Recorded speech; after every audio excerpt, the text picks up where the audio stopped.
Hello everyone, welcome back to Spreading Knowledge with SK. In today's video, we are going to study a sphere of class 10 NCERT Math. Let's all get started with this. आज हम सभी class 10 के important chapter surface areas and volume के अंदर गोला यानी sphere को पढ़ने वाले हैं। आइए हम सभी इसे समझते हैं और पढ़ते हैं। इससे पहले वाले वीडियो में हम सभी ने कोन यानी शंकु के बारे में बहुत ही अच्छे से समझा था। मुझे आशा है कि वो वीडियो आप सभी को बहुत ही अच्छे से समझ में आई होगी। आज हम सभी इस वीडियो में स्फीयर यानी गोला के बारे में बहुत ही अच्छे से समझने वाले हैं। आइए हम सभी गोला यानी स्फीयर को समझते हैं। A sphere is a perfectly round solid in which every point on the surface is at an equal distance from the center. यानी गोला एक पूर्णतः गोल ठोस होता है जिसमें सतह का प्रत्येक बिंदु केंद्र से समान दूरी पे होता है। यानी कहने का मतलब यह है कि आपका जो गोला होता है वह पूरी तरह से गोल होता है और गोल होने के साथ गोला का जो सेंटर पॉइंट होगा वहां से इसके प्रत्येक जो सतह की दूरी होगी वह एक समान होगी। स्फीयर के सरफेस एरिया पे मौजूद जो भी पॉइंट होंगे उनके बीच का डिस्टेंस एक समान होंगे, चाहे ये पॉइंट यहाँ हो, चाहे ये पॉइंट यहाँ हो, चाहे ये पॉइंट यहाँ हो। सब जगह आपको अगर डिस्टेंस मापेंगे तो सबके डिस्टेंस क्या आएंगे, सेम आएगा। अगर ये मान लीजिए यहाँ से 3 cm डिस्टेंस पे है तो ये भी कितना cm होगा, 3 cm। ये भी कितना होगा, ये भी 3 cm, ये भी 3 cm। और यहाँ भी खींच देते तो ये भी कितना cm होगा, 3 cm। और यहाँ भी खींच देंगे तो क्या होगा, 3 cm। ये यहाँ कहा जा रहा है। मुझे ऐसा है कि मैंने जो यहाँ समझाया वो आपको समझ में आ गई होगी। आइए मैं आगे देखता हूँ। की प्रॉपर्टीज यानी कुछ मुख्य गुण हम देखने वाले हैं स्फीयर एंड गोला का।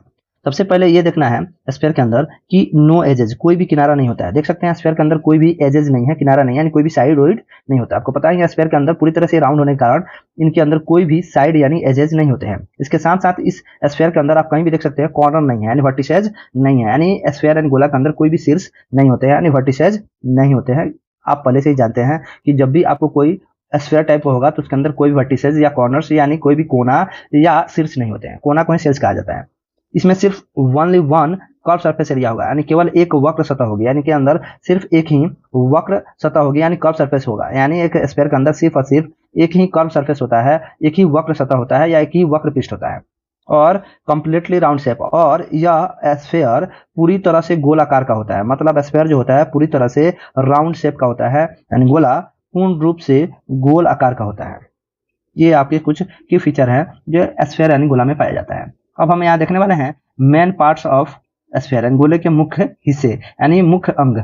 तो सबसे पहले आप गोला के अंदर रेडियस देखेंगे जिसे हम त्रिज्या कहते हैं और इसे स्मॉल आर से शो करेंगे। अब देख सकते हैं ये स्फीयर का रेडियस है, ये भी स्फीयर का रेडियस है और ये भी स्फीयर का रेडियस है। लेकिन आपको पता है दो रेडियस को एक साथ मिला देते हैं तो क्या बन जाता है, डायमीटर यानी व्यास बन जाता है। क्या बन जाता है, व्यास।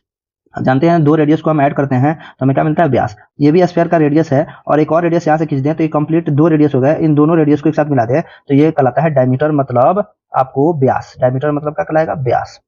तो आपको स्फीयर एंड गोला के अंदर रेडियस यानी त्रिज्या पाया जाएगा तो इसी को हम त्रिज्या कहते हैं, ये वाला। और ये भी क्या है, त्रिज्या है, ये भी त्रिज्या, इसे स्मॉल आर से शो करते हैं। और ये गोला का सेंटर है यानी केंद्र है। और डायमीटर मैंने आपको बता दिया, डायमीटर के बराबर का होता है 2r यानी 2 गुना r। मतलब 2 बार रेडियस को हम ऐड कर देंगे तो हमें क्या मिल जाएगा, डायमीटर मिल जाएगा। अगर हमें डायमीटर निकालना है तो 2 गुना रेडियस कर लेंगे। Diameter is equal to 2 into radius. या रेडियस निकालना है तो डायमीटर का आधा होते हैं, पता है। अगर आपको रेडियस निकालना है और डायमीटर दिया है तो ये इसका आधा होते हैं। यानी त्रिज्या जो होता है वह व्यास का आधा होता है। मतलब अगर आपको त्रिज्या निकालना है तो व्यास में क्या कर देंगे, 2 से भागा कर देंगे। यानी अगर आपको त्रिज्या निकालना है तो त्रिज्या बराबर व्यास बटा 2 होगा, मतलब डायमीटर बाई 2 होगा। यानी रेडियस निकालना है तो डायमीटर बाई 2 होगा, मतलब डायमीटर में आधा। डायमीटर को 2 से डिवाइड कर देंगे तो क्या निकल जाएगा, रेडियस। यानी अगर आपको रेडियस निकालना है तो डायमीटर में 2 से डिवाइड कर देंगे, मतलब व्यास में 2 से भागा कर देंगे, डायमीटर में 2 से डिवाइड कर देंगे तो रेडियस निकल जाएगा। यहाँ बोला जा रहा है। रियल लाइफ एग्जांपल देखा जाए यानी वास्तविक जीवन में अगर हम स्फीयर एंड गोला का उदाहरण देखें यानी इसका उदाहरण देखें तो क्या होगा, बॉल हो सकता है। जितना तरह का आप बॉल से खेलते होंगे आप जरूरी देखते होंगे, आप खेलते होंगे या बॉल नहीं खेलते होंगे तो बॉल तो जरूरी देखते होंगे। क्रिकेट बॉल हो, चाहे वो फुटबॉल हो या टेनिस बॉल हो या किसी तरह का भी बॉल हो, अगर बॉल है तो वह स्फीयर टाइप का होता है। यानी आप ग्लोब का इस्तेमाल जरूरी देखते होंगे जब आप जियोग्राफी यानी भूगोल पढ़ते होंगे एसएसटी के अंदर यानी सामाजिक विज्ञान के अंदर, तो ग्लोब आप जरूरी देखेंगे। ऐसे आपको कई सारे, आप ऑफिस में जाते होंगे अपने स्कूल के तो प्रिंसिपल चैम्बर में या डायरेक्टर के जो चैम्बर होते हैं स्कूल के, उनके ऑफिसेज में ये जरूरी ग्लोब रखे हुए टेबल के ऊपर देखते होंगे। तो ये जो ग्लोब होता है जो अर्थ का एक मॉडल है यानी नमूना है, यानी एक अर्थ का नकल है, ये एक्चुअली स्फीयर टाइप का ही होता है, गोला टाइप का ही होता है। यहाँ तक कि वाटर के जो ड्रॉपलेट्स होते हैं, पानी के जो बूंदे होते हैं, वो भी कई बार गोल शेप के हो जाते हैं यानी स्फीयर टाइप के हो जाते हैं यानी राउंड शेप के होते हैं। तो मैंने आपको यहाँ तक समझा दिया कि एक्चुअली गोला क्या है। पहले गोला मैंने समझाया क्या है, फिर गोला के की प्रॉपर्टीज यानी मुख्य गुण को समझाया, फिर मैंने गोले के मुख्य भाग यानी मेन पार्ट्स स्फीयर के बताए। अब आइए हम गोला के फॉर्मूला को देखते हैं। फॉर्मूलाज ऑफ द स्फीयर यानी गोला के सूत्रों को देखते हैं। तो सबसे पहले हम जानेंगे सरफेस एरिया ऑफ स्फीयर यानी गोले का पृष्ठीय क्षेत्रफल। यहाँ सीएसए और टीएसए नहीं होता है क्योंकि गोला जो है यानी स्फीयर जो है complete one curve surface area रखता है, इसलिए इसके कोई भी सीएसए या टीएसए का हम यहाँ चर्चा नहीं करते हैं, सिर्फ यहाँ ऐसे का चर्चा होता है यानी सरफेस एरिया की बात होगी। वक्र पृष्ठीय क्षेत्रफल या कुल पृष्ठीय क्षेत्रफल की बात नहीं होगी, सिर्फ यहाँ पृष्ठीय क्षेत्रफल यानी सरफेस एरिया की बात होगी। तो सरफेस एरिया बराबर होता है ऐसे, मतलब सरफेस एरिया बराबर होगा 4πr², मतलब 4 इंटू पाई इंटू आर, यानी अगर आप ऐसे कर लेते हैं सबको मल्टीप्लाई आपस में तो आपको क्या निकल जाते हैं, सरफेस एरिया स्फीयर के निकल जाते हैं, गोले का पृष्ठीय क्षेत्रफल निकल जाता है। जब भी आपको गोले का पृष्ठीय क्षेत्रफल निकालना हो तो 4πr² का इस्तेमाल करें। इंटायर सरफेस इज कवर्ड, इसमें पूरी सतह वक्र होती है, तो यहाँ नो सीएसए और टीएसए डिफरेंस, यानी इसमें सीएसए और टीएसए का कोई अंतर नहीं होता है, यानी इसका मतलब स्फीयर के अंदर सीएसए और टीएसए में कोई अंतर नहीं होता है, क्योंकि यहाँ पूरा सतह ही क्या होता है, कर्व यानी वक्र होता है, इसलिए यहाँ सिर्फ सरफेस एरिया ही हमें निकालना होता है, पृष्ठीय क्षेत्रफल ही निकालना होता है, सीएसए टीएसए नहीं निकालना होता है। यानी टीएसए और सीएसए यानी स्फीयर में आपको सीएसए या टीएसए नहीं कहा जाएगा निकालने के लिए, यहाँ सिर्फ ये दोनों नहीं कहा जाएगा निकालने के लिए, सिर्फ कहा जाएगा ऐसे निकालिए सरफेस एरिया यानी पृष्ठीय क्षेत्रफल निकालिए।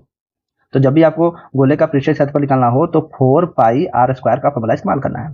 अब हम देखेंगे इस स्फीयर के अंदर कितने मटेरियल मौजूद हैं, यानी इसके अंदर हम कितने मटेरियल को फिल कर सकते हैं, भर सकते हैं, जो भी अवेलेबल स्पेस है उसी के अंदर कोई हम लिक्विड या कोई मटेरियल को फिल कर सकते हैं। तो जो अवेलेबल स्पेस है इसी को हम स्फीयर यानी गोले का आयतन कहेंगे। तो आयतन बराबर होगा 4/3πr³, यानी 4/3 इंटू पाई इंटू आर यानी r³ मतलब r 3 बार मल्टीप्लाई में है, और सबको अगर मल्टीप्लाई करके वैल्यू निकाल लें तो क्या निकाल लेते हैं हम, स्फीयर का आयतन निकाल लेते हैं, मतलब स्फीयर का वॉल्यूम निकल जाता है, यानी गोले का आयतन निकल जाता है।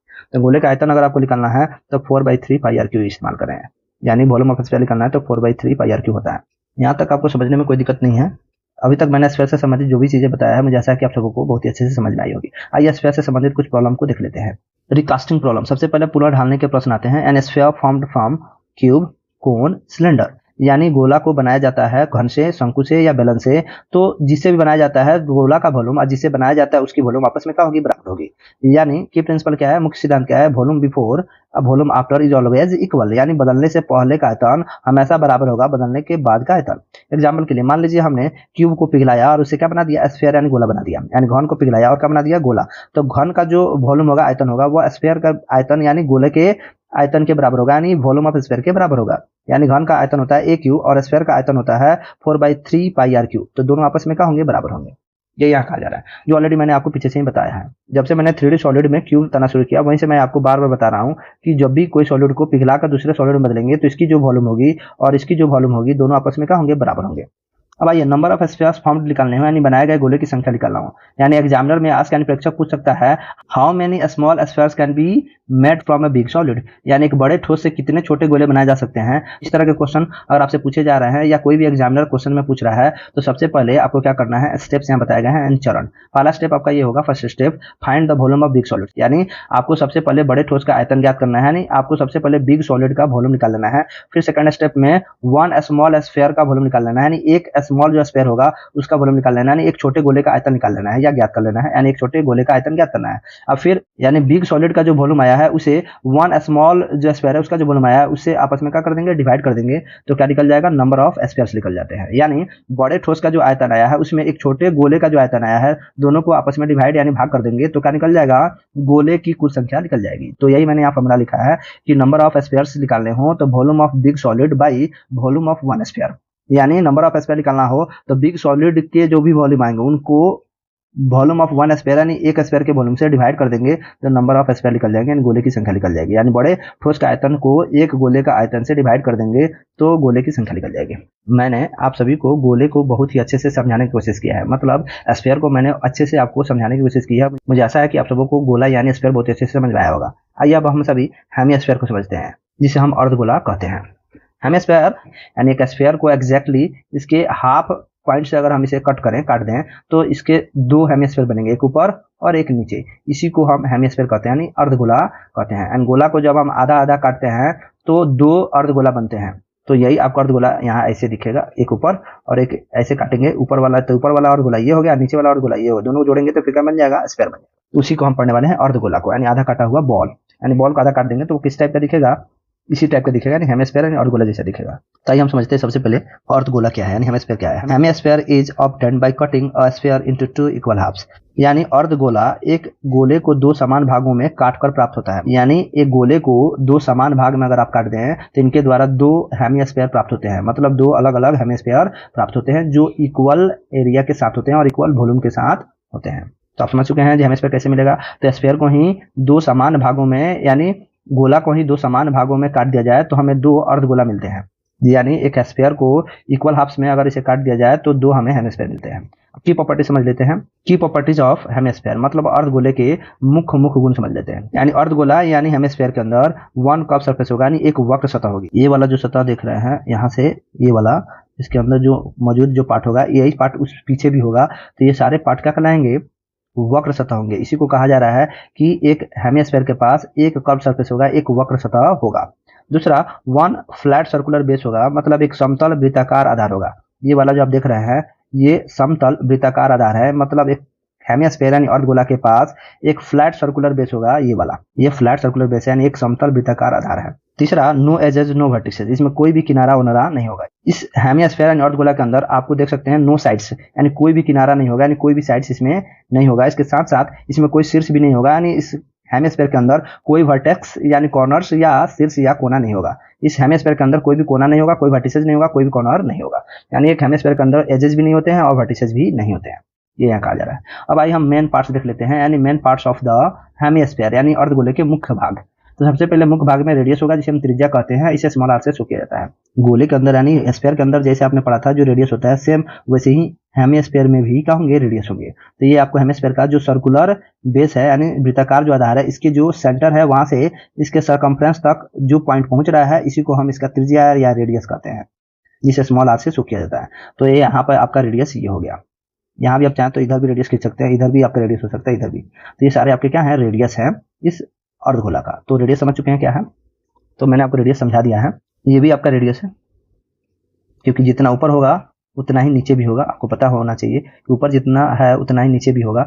ये हेमिस्फीयर नहीं है, हेस्फीयर हो गया। इस स्फीयर का पूरा क्या है, डायमीटर है। इसी को हमने काटा है आधा, तो क्या बन गया, डायमीटर का आधा क्या होता है, रेडियस। तो ये आपका इधर का रेडियस है, ये इधर का रेडियस है, इसलिए ये भी क्या है, रेडियस ही है। भले आपको थोड़ा छोटा बड़ा दिख रहा है कि मैंने पिक्चर बनाया है तो थोड़ा छोटा बड़ा हो चुका है, इसमें आपको ये लग रहा होगा रेडियस बड़ा है और ये छोटा है, नहीं, ये दोनों सेम है। मुझे बनाने में थोड़ा सा समस्या हुई है, इसलिए मैंने छोटा बड़ा बना दिया है थोड़ा एक्चुअल दिखाने के लिए। इसलिए आपके ये रेडियस जितने लेंथ के होंगे उतना ही रेडियस ये भी होगा, यानी ये भी आर और ये भी आर दोनों का होंगे, इक्वल होंगे। मैंने आपको बता दिया कि हेमिस्फीयर के अंदर जो सर्कुलर बेस है, वृत्ताकार जो आधार है, उसका रेडियस ये है, यानी इसका ये त्रिज्या है, जिसे स्मॉल आर से शो करते हैं। उसके बाद एक फ्लैट सर्कुलर सरफेस एरिया होगा, यानी समतल वृत्ताकार सतह होगा। ये वाला एक सर्किल का एरिया ही तो है, ये सर्कुलर जो बेस है यानी वृत्ताकार जो आधार है, ये सर्किल ही है, और सर्किल का जो एरिया होता है वही इसका भी होगा, यानी पाई आर स्क्वायर होगा, ठीक है। और एक कर्व सरफेस होगा जो अपर पार्ट में मौजूद होगा, ये वक्र सतह है। यानी अगर हेमिस्फीयर को हम ऐसे उलट देते हैं तो आपका इस तरह से वक्र भाग ऊपर चला जाता है, तो ये आपका वक्र भाग हो गया, ऊपरी कर्व सतह हो गया, यानी ऊपरी ये वक्र सरफेस हो गया।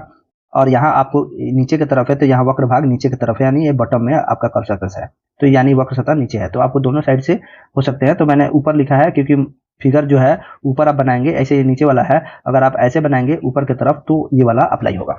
रियल लाइफ एग्जांपल आप देखेंगे हेमिस्फीयर का, यानी हेमिस्फीयर यानी अर्धगोला का हमारे वास्तविक जीवन में क्या उदाहरण है। तो आपको बाउल, आपके घर के अंदर जितने भी कटोरा होंगे यानी बाउल जो होगा वह किसका एग्जांपल है, हेमिस्फीयर का एग्जांपल है, यानी अर्धगोला का एग्जांपल है। जब देखोगे घर के अंदर छोटे बच्चे हों तो उन्हें हम दूध पिलाने के लिए चम्मच डाल के एक कटोरा में ही लाते हैं, एक बाउल में ही लाते हैं, तो बाउल किस शेप का होता है, हेमिस्फीयर शेप का होता है, यानी अर्धगोला का होता है। या आपके जैसे आप खाना खाते होंगे तो दाल यानी पल्सेज को भी ज्यादातर आपको अर्धगोला या हेमिस्फीयर में डाल के लाया जाता है, यानी बाउल में ही डाला जाता है। यानी आपके लिए घर के अंदर खाना खाते होंगे तो बाउल में आपको भी कई बार दाल को दिया जाता होगा, पल्सेज को दिया जाता होगा। जो बाउल किस शेप का होता है, तो हेमिस्फीयर शेप का होता है, अर्धगोला होता है। इसके अलावा डोम, गुंबद, गुंबद मतलब आप देखोगे मंदिर या मस्जिद, यानी टेंपल या मस्जिद अगर आप जाएं तो उसके ऊपर देखना टॉप पे ऐसे ही आपको गुंबज बने होते हैं, ऐसे हॉल में ऐसे गुंबज बने होते हैं जिसे डोम कहते हैं इंग्लिश में। तो ये डोम जो है वो किस शेप के होते हैं, तो हेमिस्फीयर शेप के होते हैं, यानी अर्धगोला के शेप के होते हैं। ये आपके टेंपल में देखने को मिलेगा और मस्जिद में भी देखने को मिलेगा, यानी मस्जिद में भी देखने को मिलेगा और मंदिर में भी देखने को मिलेगा। और चर्च में भी जाएंगे, क्रिश्चियन हम जहाँ जाते हैं प्रेयर करने के लिए तो उनके भी देखेंगे चर्च के सबसे टॉप पे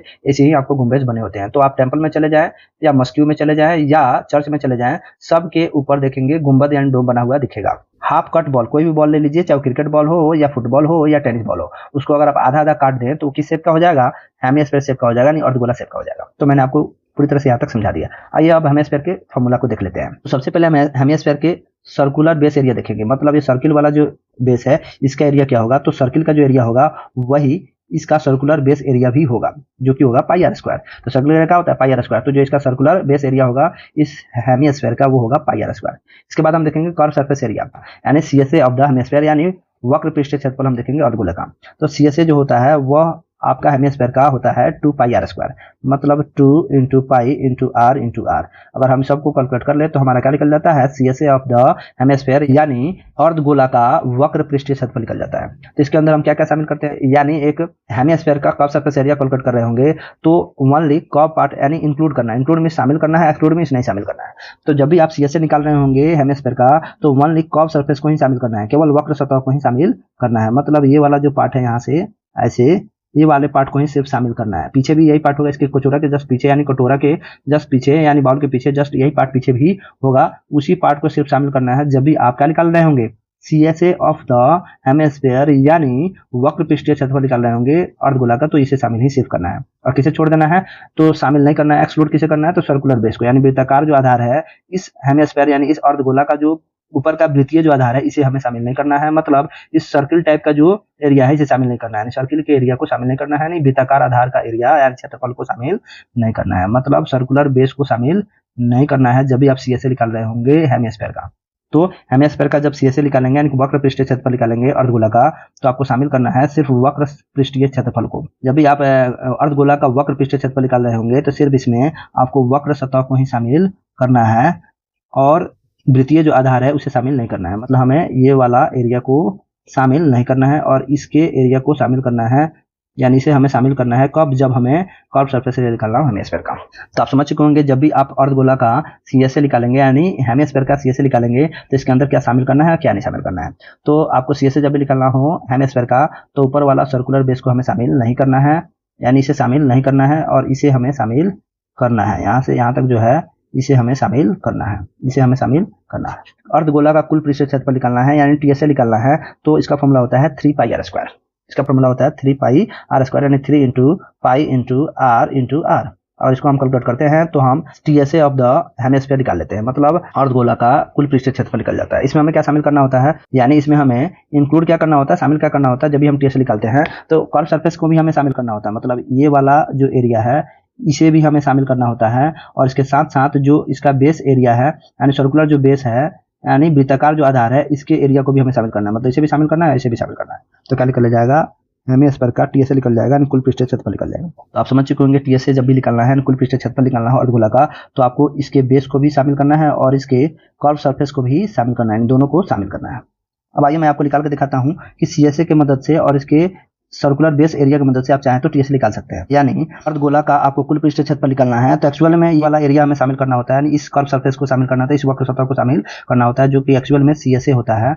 और इसके साथ साथ ऊपर वाला जो सर्कुलर बेस एरिया है उसे शामिल करना होता है जिसका फॉर्मूला होता है पाई आर स्क्वायर सर्किल का एरिया होता है। दोनों को हम अगर ऐड कर लेते हैं तो क्या निकल जाता है, TSA ऑफ द हेमिस्फीयर निकल जाता है। यानी ये वाला जो पार्ट है ये आपका CSA है, इसे भी हमें शामिल करना होता है। इसके साथ साथ ये सर्कुलर बेस एरिया जिसका फॉर्मूला होता है पाई आर स्क्वायर इसे भी शामिल करना होता है। दोनों को अगर हम लिख के ऐड कर लें तो क्या निकल जाता है, TSA, यही मैंने लिखा है। तो CSA of the hemisphere plus इसका जो सर्कुलर बेस है यानी सर्किल का जो एरिया है उसे हम शामिल कर लें, वृत्ताकार आधार का जो क्षेत्रफल है, तो क्या निकल जाएगा, टोटल TSA निकल जाएगा, टोटल सरफेस एरिया निकल जाएगा, कुल पृष्ठीय क्षेत्रफल हेमिस्फीयर अर्धगोला का निकल जाएगा। इस अर्धगोला का CSA का फॉर्मूला क्या होता है, 2 पाई आर स्क्वायर होता है, इसलिए मैंने यहाँ लिख लिया है 2 पाई आर स्क्वायर। और इसका सर्कुलर जो बेस है इसका एरिया क्या होता है, पाई आर स्क्वायर होता है। तो यहाँ 1 पाई आर स्क्वायर है और यहाँ 2 पाई आर स्क्वायर है, तो 1 pi r square plus 2 pi r square is equal to 3 pi r square, इसीलिए ये फॉर्मूला होता है 3 पाई आर स्क्वायर। यानी टोटल सरफेस एरिया अगर कोन का निकालना है तो उसका फॉर्मूला होता है 3 पाई आर स्क्वायर। तो कहाँ से 3 पाई आर स्क्वायर आया मैंने आपको यहाँ बता दिया। तो अगर आपको हेमिस्फीयर का CSA अगर पता है तो आपको अलग से TSA याद रखने की जरूरत नहीं है, क्योंकि CSA अगर पता है हेमिस्फीयर का अर्धगोला का तो आपको करना क्या है, CSA में इसके बेस एरिया को क्या करना है, ऐड कर देना है। इसके CSA ये वाला पार्ट हो गया, इसमें अगर हम ऐड कर दें किसी सर्कुलर बेस एरिया को तो क्या निकल जाता है, TSA निकल जाता है। तो TSA आप आसानी से निकाल सकते हैं अगर आपको CSA पता हो इस हेमिस्फीयर का और आपको इसके सर्कुलर बेस का एरिया पता हो यानी सर्किल का एरिया पता हो तो TSA ऑटोमेटिक निकल जाता है। तो मैंने आपको हेमिस्फीयर के जितने भी फॉर्मूला होते हैं उसको मैंने बता दिया। उसके साथ साथ आइए हम सभी अब हेमिस्फीयर का वॉल्यूम देखते हैं। तो मैंने इसे समझाने के लिए बताया, आइए इसे हम मिटा लेते हैं पहले। यानी हेमिस्फीयर का आइए हम वॉल्यूम देखते हैं, यानी अर्धगोले का आयतन। तो अर्धगोले का आयतन होता है 2/3 पाई आर क्यूब, मतलब 2/3 into pi into R into R into R, यानी आर को 3 बार मल्टीप्लाई करके, पाई के साथ भी मल्टीप्लाई करके और 2/3 को मल्टीप्लाई करके अगर हम कैलकुलेट कर लें तो क्या निकल जाता है, अर्धगोले का आयतन निकल जाता है, यानी हेमिस्फीयर का वॉल्यूम निकल जाता है। तो हेमिस्फीयर का वॉल्यूम क्या होता है, 2/3 पाई आर क्यूब। तो मैंने पूरी तरह से हेमिस्फीयर के जितने फॉर्मूला था मैंने आपको बता दिया। तो हेमिस्फीयर के 3 फॉर्मूले होंगे, एक सीएसए होगा और एक टीएसए होगा और एक वॉल्यूम होगा। आपको तीनों को याद रखना है, जब भी आप क्वेश्चन बनाएंगे तो सारे ये फॉर्मूला की आपको जरूरत पड़ेगी। तो आइए हम सभी आगे देखते हैं बाउल टाइप क्वेश्चन से। यहाँ हम सभी बाउल टाइप क्वेश्चन अगर पूछा जाता है आपसे, यानी एक्चुअली हेमिस्फीयर से संबंधित क्वेश्चन पूछा जाता है, तो कैसे लगाएंगे, यानी कैसे हम उसे सॉल्व करेंगे। Hemisphere is used as a bowl और कंटेनर, यानी अर्धगोले का उपयोग कटोरे या कंटेनर के रूप में किया जाता है। यानी क्वेश्चन के अंदर हेमिस्फीयर को बाउल या कंटेनर के नाम से बोला जाएगा क्वेश्चन के अंदर, तो समझ लीजिएगा एक्चुअली आपको हेमिस्फीयर का ही फॉर्मूला लगाना है, हेमिस्फीयर का ही बात किया जा रहा है। यानी क्वेश्चन के अंदर अगर बाउल या कंटेनर कह के पूछा जा रहा है तो समझ लीजिए आपको हेमिस्फीयर के फॉर्मूले अप्लाई करने हैं। तो की कंसेप्ट क्या है, मुख्य अवधारणा क्या है इस हेमिस्फीयर का, वो हमें देखना है। इफ बाउल इज ओपन, यदि कटोरा खुला है तो इसका मतलब हमें सीएसए का फॉर्मूला लगाना है, मतलब सिर्फ कर्व सरफेस एरिया का फॉर्मूला लगाना है हेमिस्फीयर का, यानी वक्र पृष्ठीय क्षेत्रफल का प्रयोग करना है। यानी जब कटोरा ऊपर से खुला होगा तो ये हमें जो सरफेस एरिया है, सर्कुलर बेस एरिया, यानी वृत्तीय जो आधार है उसे हमें शामिल नहीं करना है, सिर्फ इसे हमें शामिल करना है। तो इसे शामिल करेंगे सिर्फ, तो क्या होगा, वो सीएसए होता है। तो जब भी कटोरा खुला हो ऊपर से और खुला कटोरा की बात किया जा रहा है और उसका पूछा जाए जो आपका सरफेस एरिया निकालिए, तो एक्चुअली आपको क्या निकालना है, सीएसए निकालना है। यानी इसका मतलब ऊपर वाले बेस एरिया को शामिल नहीं करना है, यानी इसे शामिल नहीं करना है।